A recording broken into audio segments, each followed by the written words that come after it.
শ্রী শ্রী লক্ষ্মীদেবী গতগত পাচলি নারায়ণ নমস্কৃতাং নঞ্চমন রত্ন দেবী সহদিন জয় হতজমতি রায়ত বন্দে বিষ্ণুপুরেন দেবী দায়িত্বনাশিনী শ্রীৎপতিন যশোকতা বিষ্ণুপক্ষ বিলাসিনী। দোল পূর্ণিমার নিশি নির্মল আকাশ মন্দ মন্দ বহিতেছে মলয় বাতাস। লক্ষ্মীদেবী ভাবে করি বসি নারায়ণ করিছেন নানা কথা সুখে আলাপন। হেনকালে বিনা করে এলো মনিবার উপনীত হইলা আসি বৈকুণ্ঠ নগর। ধীরে ধীরে যুগলেতে করিয়া প্রণতি কহিলা নারদ মুনি লক্ষ্মীদেবীর প্রতি। কি কারণে আজি হেতে লক্ষ্মী জিজ্ঞাসিলা পদনতি পুনরায় ঋষি নিবেদিলা।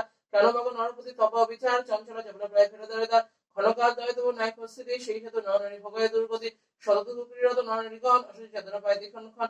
অন্যভাবে শূন্যকায় বলহীন দেহ সেই কষ্ট আদত করিতেছে কেহ। কেউ কেউ ভারতীয় পুত্র কন্যাগণে করিতেছে প্রত্যেক অন্যের কারণে। বড়দিন বয়সে এর ফলে ভীষণ দুর্বিষহ মর্তবশী জলে।